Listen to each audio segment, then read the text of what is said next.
खबर का जिक्र किया है। बड़ी खबर आ रही है गरियाबंद से, जहां पर चरौदा गांव में लूट हुई है। 6 से 7 नकाबपोशों ने घर में घुसकर देर रात लूट की। 3 से 4 लाख नगद और सोने के जेवर की लूट हुई है।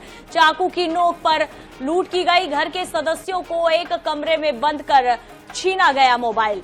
तो देखिए, जो बदमाश हैं, लूटपाट करने वाले ये जो लुटेरे, इनके हौसले कितने बुलंदियों पर है, आप इसी बात से समझ सकते हैं कि बाकायदा घर के सदस्यों का मोबाइल छीन लिया गया, चाकू की नोक पर लूट की घटना को अंजाम दिया गया। और बार बार इस तरह की घटनाएं, लेकिन सवाल एक ही उठता है कि आखिर इन बदमाशों के मन में क्या पुलिस का खौफ नहीं है, कानून का खौफ नहीं है? और अगर खौफ नहीं है तो इसकी बड़ी वजह कौन है, लापरवाह कौन?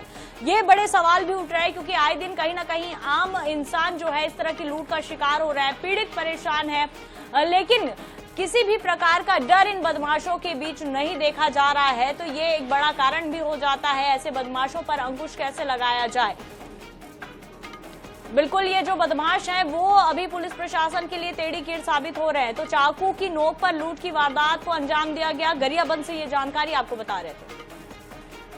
और सीधे लेकर चलते हैं रायपुर, जहां पर झीरम कांड की 12वीं बरसी आज है। वित्त मंत्री ओपी चौधरी का बयान आया है। कहा है 1.5 सालों में माओवाद अपनी आखिरी सांस गिन रहा है। मार्च तक 2026 छत्तीसगढ़ के साथ पूरे देश से माओवाद खत्म हो जाएगा। हर माओवाद से पीड़ित व्यक्ति को सुकून मिलेगा। जो शहीद हुए हैं उनको सच्ची श्रद्धांजलि मिलेगी।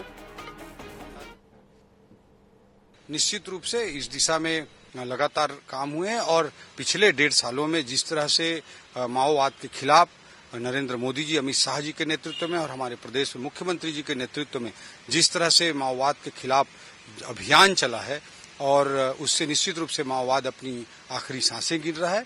मार्च 2026